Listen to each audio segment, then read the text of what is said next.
Bienvenidos a desafiar juntos la complejidad del cálculo. Para resolver cualquier tipo de límite, el primer paso consiste en reemplazar la tendencia para verificar si la función es indeterminada o no. En este caso la tendencia es 4, entonces reemplazamos en todo lugar donde hay x y hacemos las operaciones que correspondan. En el numerador tenemos 4 más 4 dentro de la raíz cúbica, que es 8, y la raíz de eso nos da 2. Por lo tanto nos queda 2 menos 2. En el denominador tenemos raíz de 4 que es 2, menos 2, y en este caso, tanto en el numerador como en el denominador tenemos 0, y 0 sobre 0 es una indeterminación. Por lo tanto, tenemos que aplicar algún método para resolver el límite. En este caso vamos a resolver este límite utilizando el procedimiento de racionalización, teniendo en cuenta que tenemos dos raíces diferentes, ubicadas también en posiciones diferentes, una en el denominador y otra diferente en el numerador. Además, hay que recordar que cuando racionalizamos, en realidad tenemos que considerar, en el caso de la raíz cuadrada, la diferencia de cuadrados, y en el caso de la raíz cúbica, la diferencia de cubos, y de forma similar si se tuviera otro índice diferente. En el caso de la diferencia de cuadrados, sabemos que se factoriza en dos paréntesis, donde una es a menos b y la otra es a más b. Se puede decir que el segundo término que se agrega a multiplicar al primero, que es a menos b, es exactamente lo mismo con signo cambiado. A este término suele llamársele conjugado. En el caso de la diferencia de cubos, el primer término es similar al anterior, es a menos b. La diferencia radica en el segundo término, que es el primero al cuadrado más el primero por el segundo y más el segundo al cuadrado. Entonces, si nosotros queremos que aparezca una diferencia de cubos, hay que multiplicar al término a menos b por otra expresión que contiene tres términos, a cuadrado más ab más b cuadrado. Y eso es lo que vamos a aplicar en este caso, teniendo en cuenta que tenemos ambas raíces en ubicaciones diferentes. En el caso de la raíz cuadrada, el conjugado sería básicamente los mismos términos con signo cambiado al medio. Y eso se aumenta tanto al numerador como al denominador, siempre multiplicando. De forma similar podemos agregar el término necesario para poder racionalizar la diferencia de cubos, que en este caso es el primer término al cuadrado. Por comparación, el primer término sería la raíz cúbica de x más 4.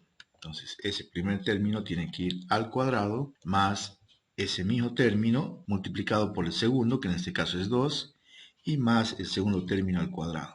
Y esta expresión que estamos agregando al numerador, también tenemos que agregarlo al denominador, exactamente el mismo. Y ahora procedemos a asociar en función de lo que se requiere para conseguir la diferencia de cuadrados o la diferencia de cubos. Para conseguir la diferencia de cubos tendremos que unir al término original que teníamos, unirle la expresión que generaría la diferencia de cubos, que sería este tercer numerador. Al multiplicar esta expresión equivale a hacer a menos b por a cuadrado más ab más b cuadrado, y eso finalmente se convierte en una diferencia de cubos, donde queda el primer término al cubo menos el segundo término al cubo. Si nos damos cuenta, existe un término en el numerador que no estamos usando. Entonces, como no vamos a usarlo, lo copiamos en una otra fracción. Con respecto al cuadrado, hacemos básicamente lo mismo. Unimos los términos que forman la diferencia de cuadrados, que sería el término original, que es la raíz de x menos 2,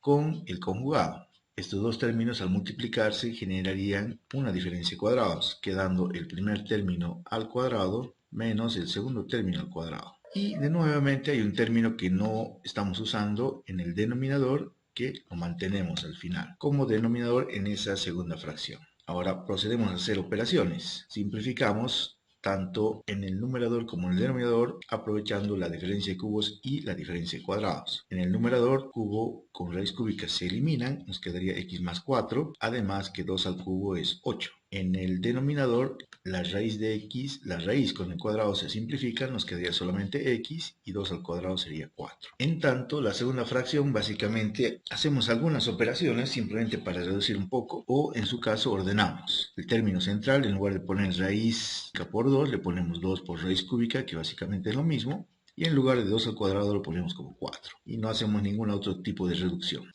Seguimos trabajando en la primera fracción hasta conseguir que algo del denominador se simplifique con algo del numerador. En este caso, haciendo la diferencia, en el primer numerador nos quedaría x menos 4, que es exactamente igual al mismo término que tenemos en el denominador. Y eso en la siguiente operación simplificamos, por lo tanto básicamente se anularía la primera fracción y nos quedaría solamente la segunda fracción. Una vez que simplificamos algo, inmediatamente procedemos a reemplazar la tendencia para verificar si sigue indeterminado o si ya tenemos un resultado del límite. Entonces, reemplazando nuevamente, en lugar de x la tendencia que es 4, nos quedaría una expresión similar a esta. Ahora hacemos las operaciones. En el numerador tenemos raíz cuadrada de 4, que sería 2, más el 2. En el denominador, el primer término, 4 más 4 sería 8. La raíz cúbica de eso nos da 2.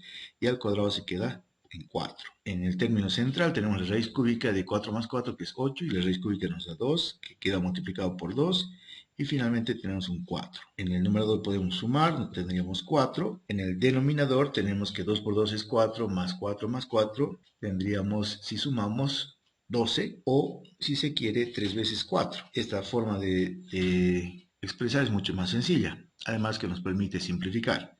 4 con 4 se simplifica y nos queda 1/3.